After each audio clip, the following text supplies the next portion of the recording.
this is the Abandoned Housing and Brownfields 101 Recharge Your Neighborhood. I'm Kelly Carter. I'm the Mayor's Neighborhood Liaison for Wayne and Decatur Townships and a portion of Center Township.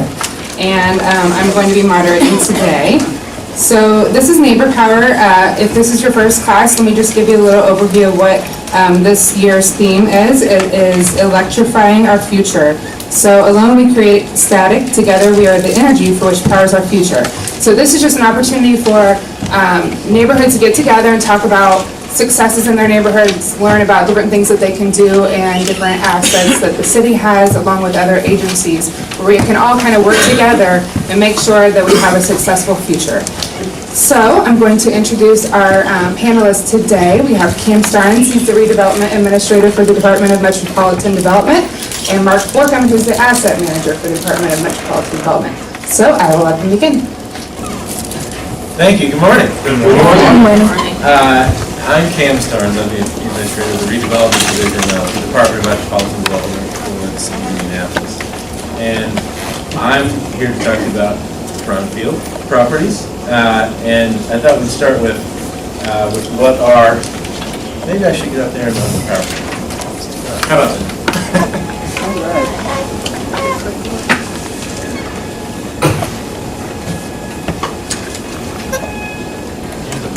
All right. I thought we'd start with what are brownfields. Honestly, the number one question I get when I say I work in brownfield redevelopment is, where's that? Because people think brownfield might be a town. It is a where question. It's also mostly a what question, and there's actually a definition that we have from the United States Environmental Protection Agency, the EPA. And a brownfield is real property, the expansion, redevelopment, or reuse of which may be complicated, not impossible, complicated by the presence or potential presence of a hazardous substance, pollutant, or contaminant, which is just a way to say, it might have some contamination on it. And that is making redevelopment more difficult. And I think it's key to also point out potential presence. So calling a property a brownfield doesn't mean we know that there's contamination there. There's a reason that language is in the definition. Sometimes just the threat, and actually more often, I would say, just the possible presence of contamination on that property is the tricky thing. Because unknowns are scary to developers and development, and we'll kind of get to that later. So just to illustrate by way of some photos, what brownfield properties might look like. These are some before photos. This is the former Carrier Bryant site on the west side of Indianapolis, not too far from here on West 21st Street, as it looked a few years ago. This is a site on the east side. Titan Industries was a plating company. This was the 28th Street dump right along the Monon on the northeast side. That had been an area that had dumped things for a long time. You'll notice they all look a little bit different. A couple had buildings. This one doesn't. It was just an open dumping ground. All these are brownfields, so there's no necessarily easy box to fit them all in, because they look different, and it depends on what went on there and what might be the impacts to the environment stemming from that. Here's a nice old picture of a casting facility on the west side near Michigan and Holmes, and some activity that went on as we were cleaning the property up. So just some photos to illustrate kind of what we're talking about today. And then that brings us to why we care about brownfields. And there are several reasons, certainly. And again, it's kind of my world. I'm a little partial, but I hope that I can illustrate some reasons why it's important to think about brownfields and how we use them. One is, let's not forget that a lot of these types of properties are remnants of, when you live in the city, you're here because you live in a neighborhood here, you're part of the Midwest, which has a very strong, long-standing industrial heritage. I'm sure that's not news to you.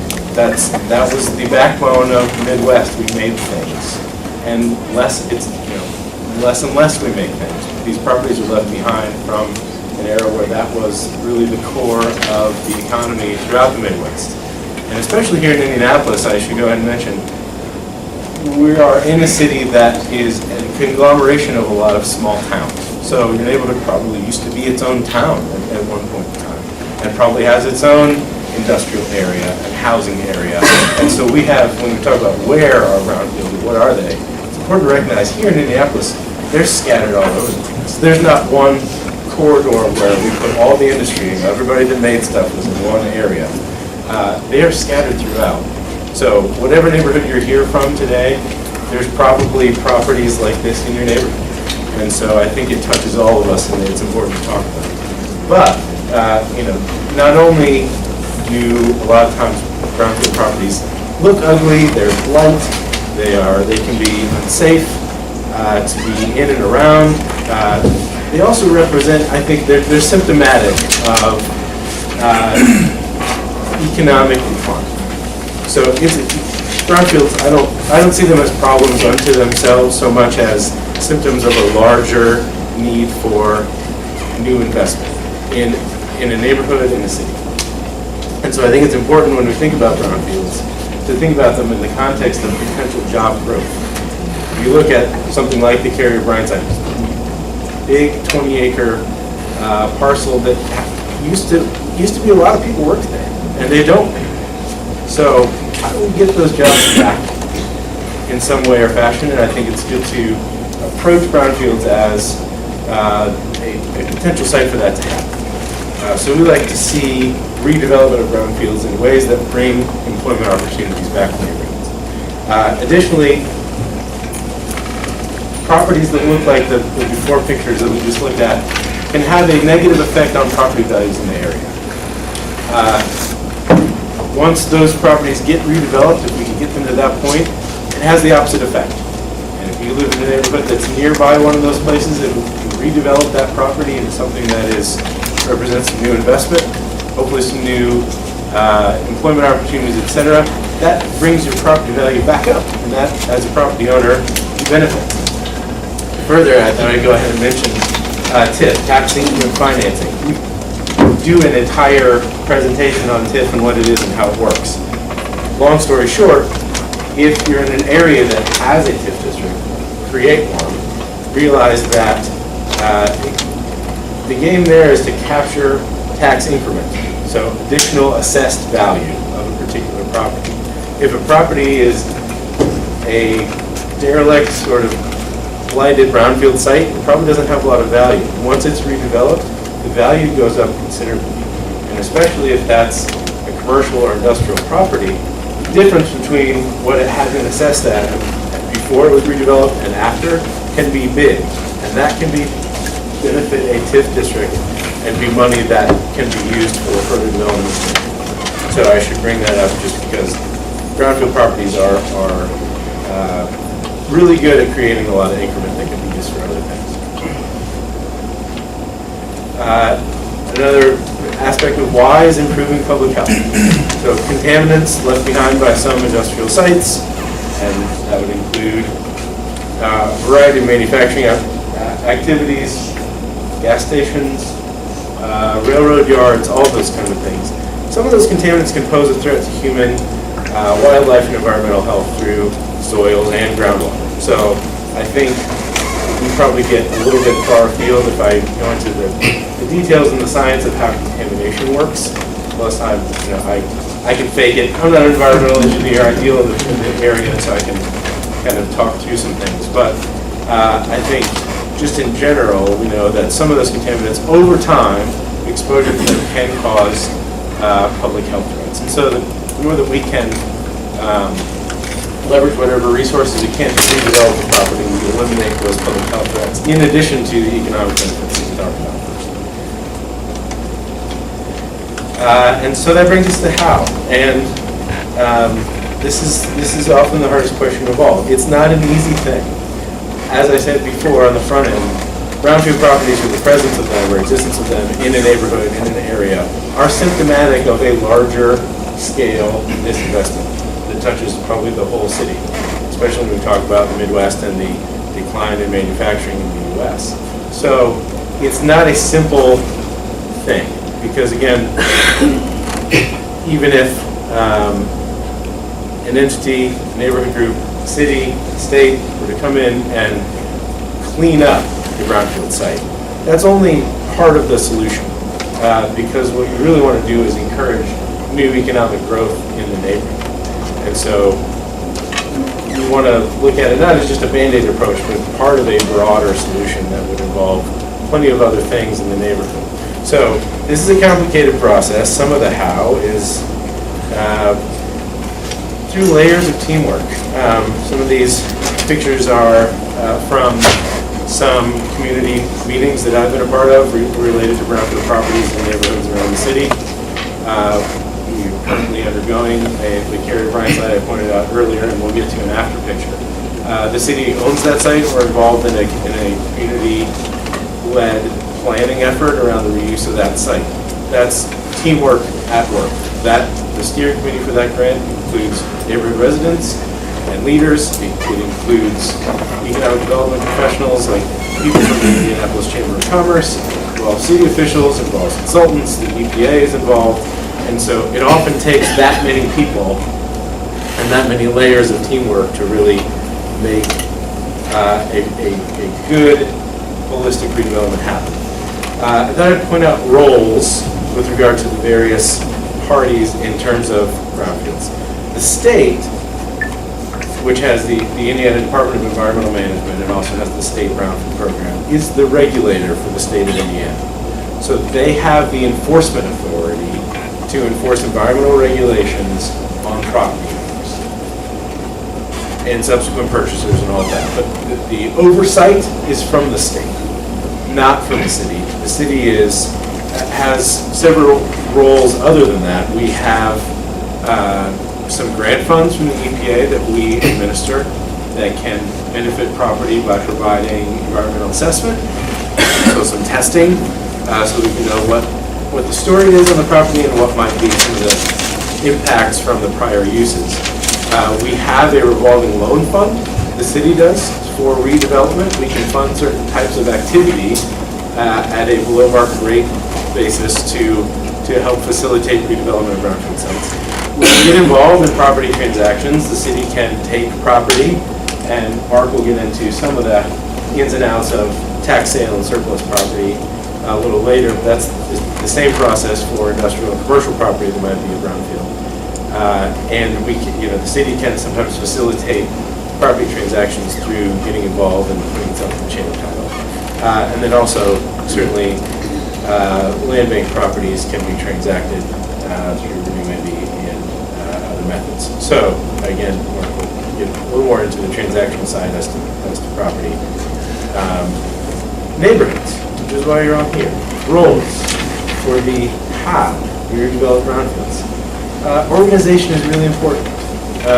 I think to really see some success in the area of redevelopment of brownfields, it takes a common goal on the part of the neighborhood residents to really see that site redeveloped and reused in a way that benefits the neighborhood and the city at large. So it takes that type of grassroots organization within your neighborhoods. Again, that's why you're all here, and I think that's a really important factor in terms of what the neighborhood can do to help bring about brownfield redevelopment. Facilitate use of public space. For instance, for community meetings, there are public spaces in your neighborhoods that can be well suited for gathering and organization to sort of galvanize the neighborhood around property or properties that may have brownfield issues. Identify, within the context of that organization neighborhood, identify neighborhood assets, because regardless of what the presence of brownfield properties, even large-scale industrial properties, every neighborhood has something to offer that really makes it unique and also makes it an attractive place for new investment. So working together to identify what those assets are and to really cultivate those is very important, because again, we talk about brownfield as a symptom of disinvestment. How do you get new investment into the neighborhood? And part of it is by identifying your assets and helping to, as a neighborhood, market those to people who might want to invest money in you. And that helps to attract development, which again, clean up a brownfield through grant money and dig out contaminated soil and treat groundwater. That's really only half of the solution, if that. The real solution comes when you have redevelopment on that piece of property, and that involves development, that involves private money. It just does. And so, how do we attract that? How do we garner that? And how do we push that in a direction that's beneficial to the neighborhood and the city as a whole?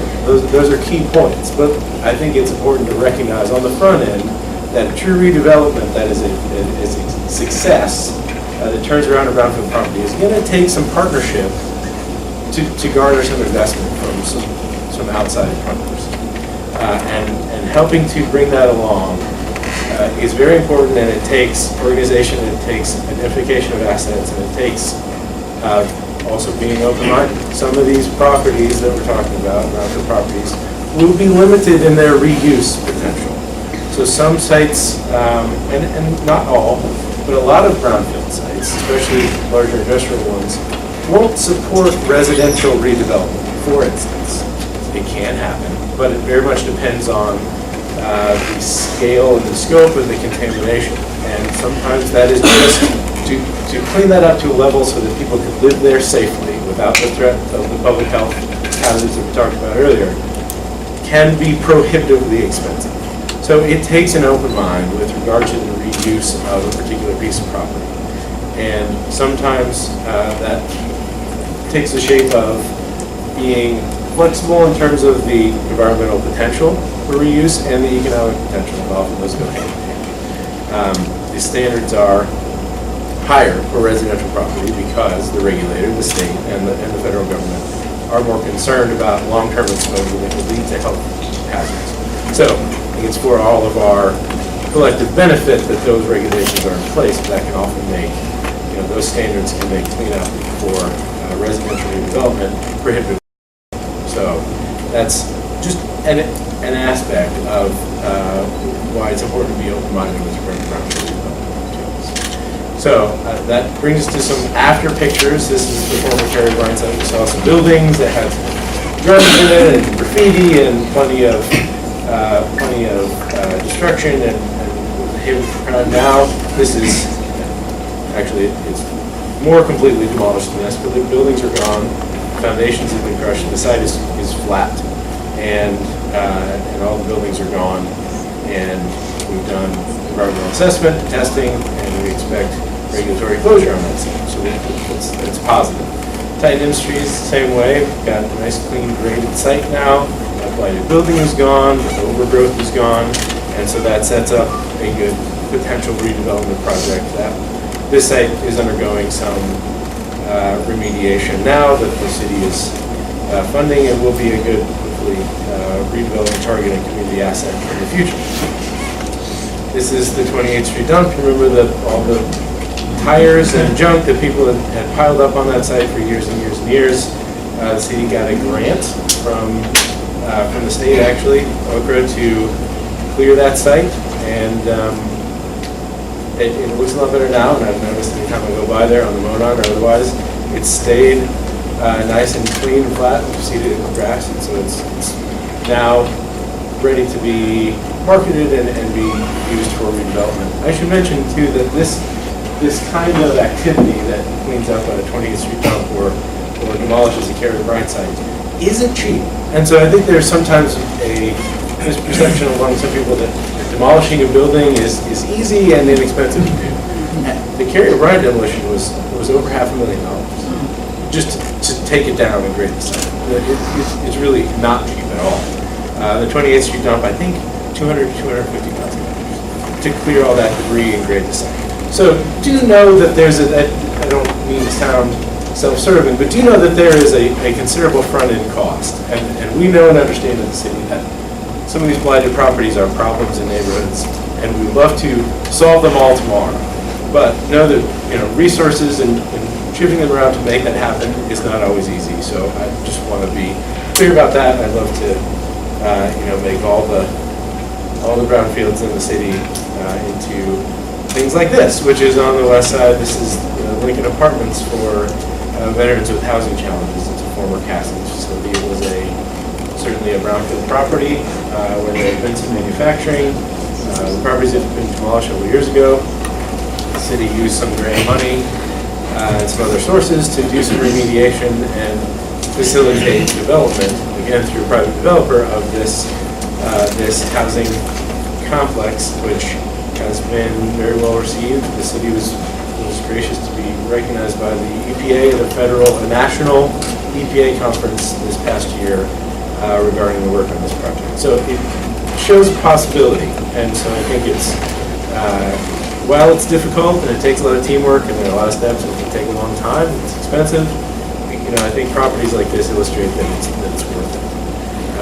And so I hope you will agree and engage in that way in your meetings.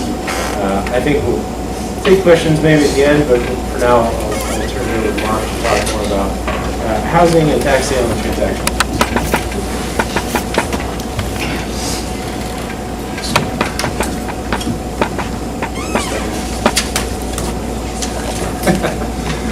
Thanks for coming out tonight.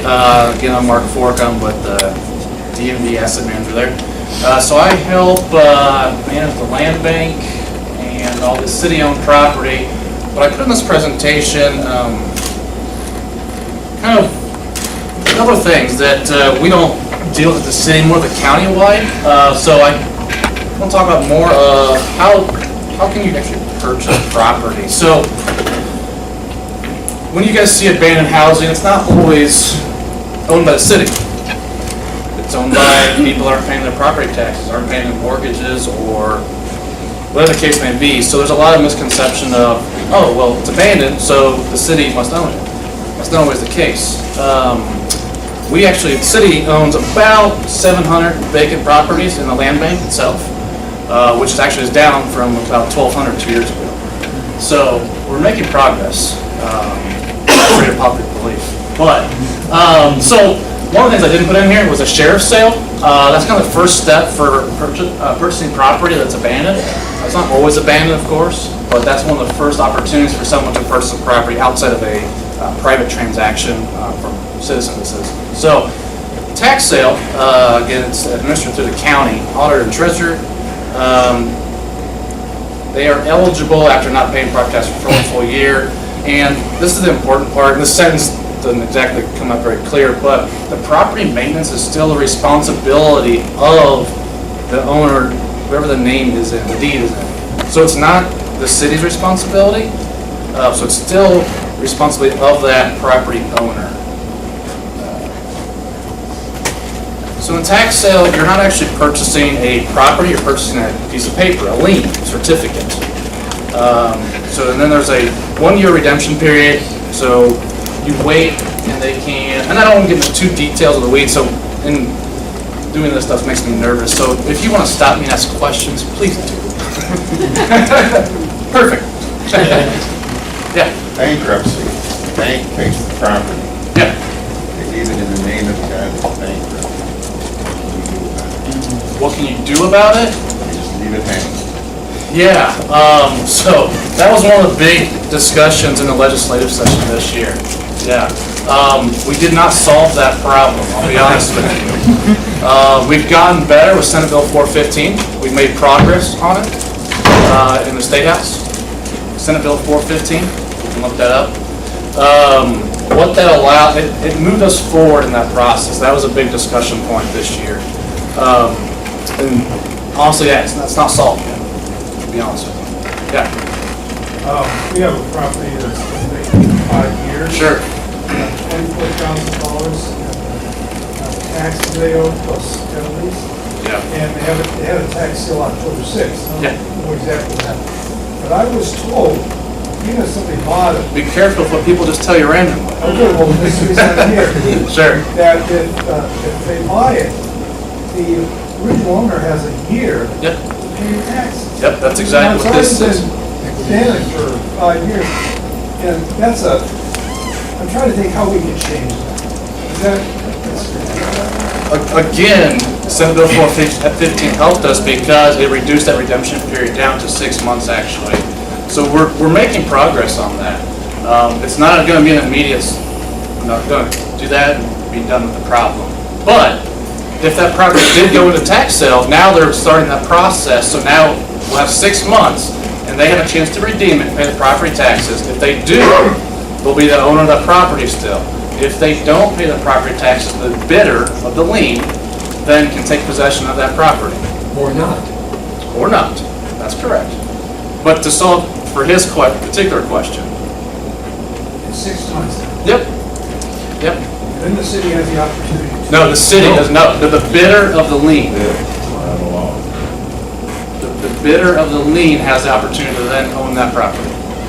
Yeah, because then it goes into the surplus sale process, which is hit and miss also. Next slide.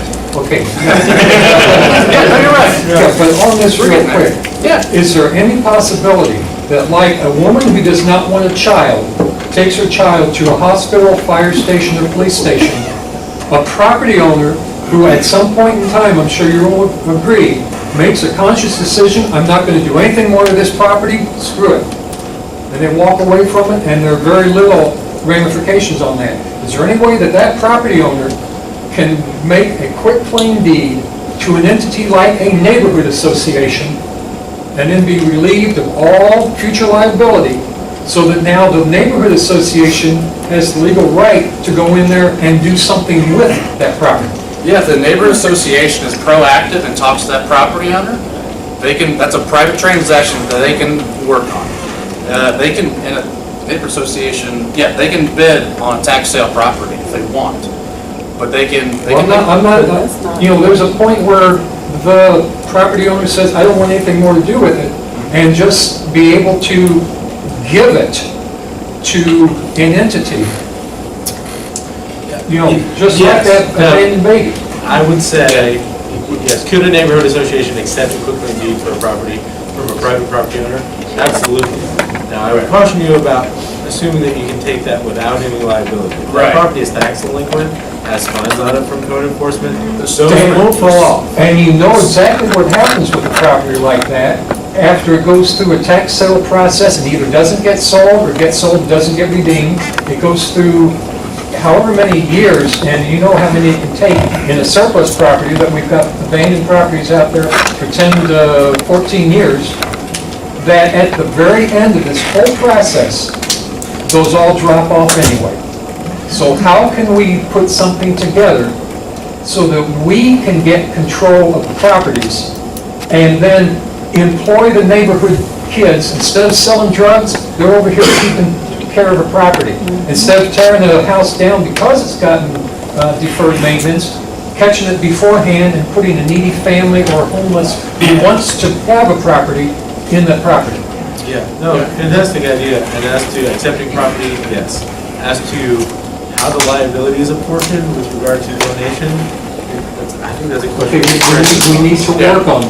So that's one of the purposes of why I put this in here, so that you guys know the opportunities to go buy those property or next door property that's abandoned.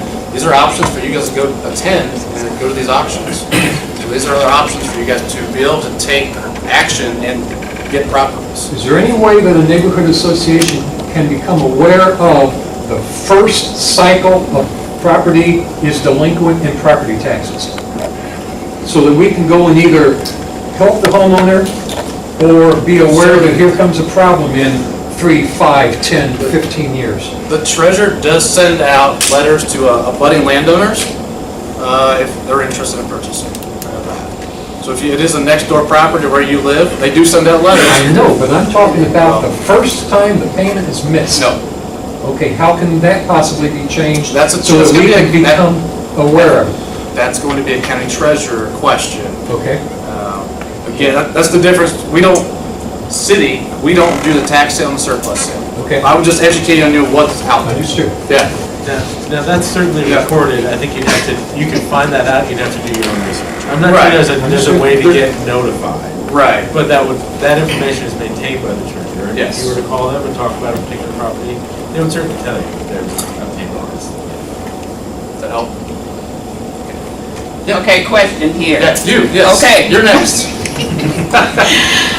I've been waiting a long time. Sorry. That's okay. I mean, those are good questions that you brought up.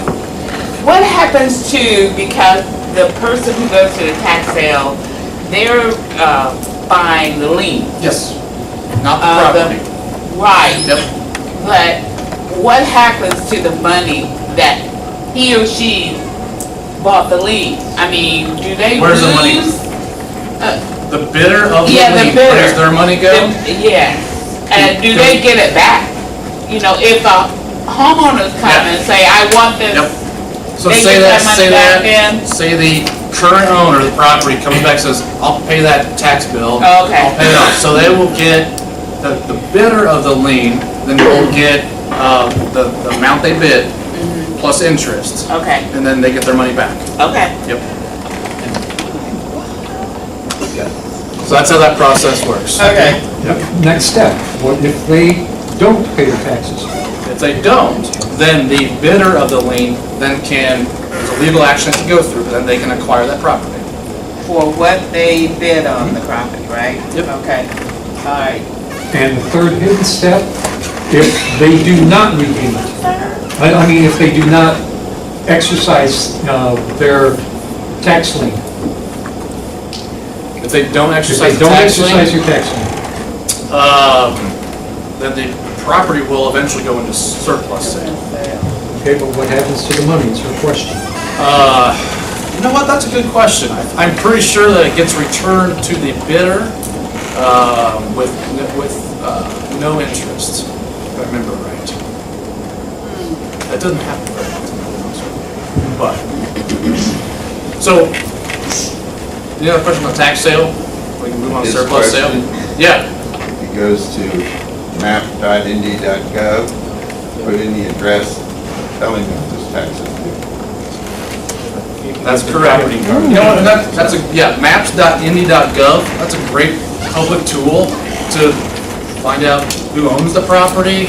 You get the property card, which has assessed values, taxes, those kinds of things. Yeah, so that's a great, thank you. I And who appreciate the that. owner is. Yeah, who the owner is, parcel numbers, yeah, maps.indy.gov. Which is not always correct. It's Not pretty always up okay. to date. We're working on it. Yeah, Okay. It's pretty good though, especially. I personally, I use it, so, try to get my information. So, all right, so surplus sale is administered through the county, and the difference between tax sale surplus is they're actually bidding on property, real estate. There's no redemption period, you go to the auction, you actually, within the day, you get the deed.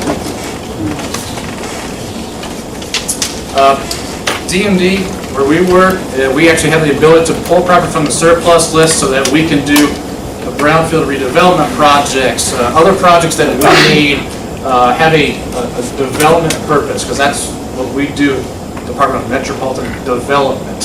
We redevelop areas. Again, the management of the property is still a responsibility of the title holder. The code enforcement does lien that property, order to repair, the order to boards, other issues with the property. And we should point out, I think the Department of Code Enforcement has a presentation later today.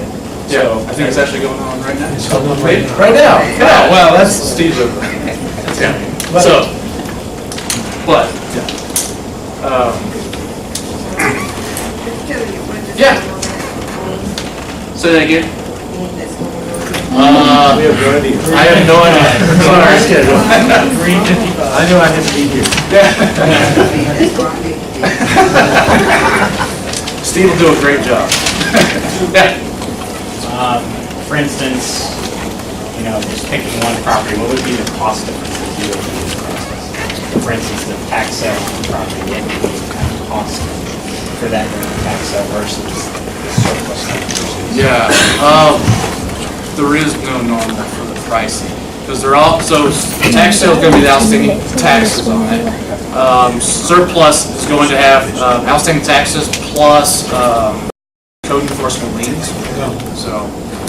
The tax sale will have the taxes and code enforcement liens or fees and everything. At the surplus sale, all that is chopped down, and it's more along the lines of what the market value of the property is, anywhere from $2,000, $2,500 on up. And it's usually a fraction of what was owed on the property that was offered at the tax sale. Which is why the city only sold, or the county only sold, what, 1,000 or 100 properties? I can't remember how many they sold at this past iteration. So, Also keep in mind that they're auctions, yeah, so that affects the price as well. You got Right. several people. that's why I say there's no norm, because the bidders go. Yeah, surplus is an auction. Well, so's the tax They're sale. both auctions, yeah, both auctions. So coming back to what I do, city-owned property, where we have partnered with Renew Indianapolis. They are kind of our marketing firm. I think they're talking as well today. They've already talked. Did they already do Yeah, it? they already did. Did you go to that, Jim? Yes. Is it good? It was fair. Perfect. So, You keep making the distinction between land bank and Renew Indy. Yep. And those in the city, we know it as Renew Indy, not just land bank. So I think that the language needs to be clear. perfect. So land bank is just a term. I know. But it, Well, again, but I'm it used to letting be, everybody else it know used to that. be the designation for the excess property in the city, but now it's Renew Indy. It's no longer land bank. Yeah, but Renew Indy's a Well, private organization. I understand that. Yeah, I understand that, but they took over land bank. That's the clarification. That's why I want to make So sure. land bank is just a term. It's not an official department, it's not an organization. Land bank is just a general term that's used nationwide when a city owns property. Simple as that. So Renew Indianapolis is an organization that's hired by the city of Indianapolis to market city-owned land bank properties. So that's the distinction. Is that? Yeah, is that I just clear want to a make little sure you bit? make that Okay. distinction, Perfect. because it used to be called the land bank Yeah. before Renew Indy. Yes, That is correct. Okay. yes. Either way. So, We kind of wanted to get away from yeah. I I understand. Yeah, okay. So, just to touch on, we started this in February of 14. We sold over 100 homes. Actually, yesterday, I went to our first new construction build over in the Bates Henderson area. So, we feel very confident this is slowly moving forward. So, to get into the details of this, city owns the property. We sell it to an end buyer who's been pre-qualified. They sign a project agreement with a scope of work, saying what they're going to do, how they're going to do it. And they are to do that within 2 years. They do send reports to us saying their substantial progress and what they're doing. And when they're done, we go inspect the property, make sure they did what they said they're going to do. And then, in the long term, we hope that this is going to help create better neighborhoods and raise values. Yeah, go ahead. No, you're fine. I don't mind being interrupted at all. I do have a question Yeah. because, and it could have been, they got in touch with me because I was looking at one of the houses on my street. Yeah. But Renew Indy, or Renew. Renew Indianapolis. That's the term. No. That's the organization. Okay, the organization that runs the land bank now. Yeah. Contacted me when someone was purchasing or Yes. ready to purchase. That means you're part of a neighborhood association somehow, right? Yeah, so you guys are gonna be doing that, right? So what That's happens- the way So this is it's what gonna happens. work? So this is what happens. All right. So part of that process is we do contact the neighborhood associations and say what that project is. Okay. And we get the yay or nay, whether you guys like it or not. All So right, we do great. get neighborhood input. It's part of the process, sure. Yeah. It didn't used to be that way, and That's right, I it changed really like that, because That's nice to it hear. gives me I the wish the rest of them opportunity, would like that as well and respond to us. it gives me the opportunity to actually talk, because I email the person, Katie. potential buyer, Katie and Chris. and, to see if he, because we get a lot of investment companies coming in there, buying up these houses. What neighborhood association? Keystone Millersville, Okay, perfect. okay? Coming in, buying up these houses, putting those gross orange signs up there, Sure. rent to own, and so I Yeah. wanted to investigate if this guy was going to sell, this person's gonna stay Sure. there, so on and so forth. I think that's a great idea. I am Yeah. so glad you guys put that in Good. place. I'm glad to hear that. It's All right. nice. The Renew Indianapolis website shows a list of completed transactions. Yep. So Okay. you know the address, who bought it,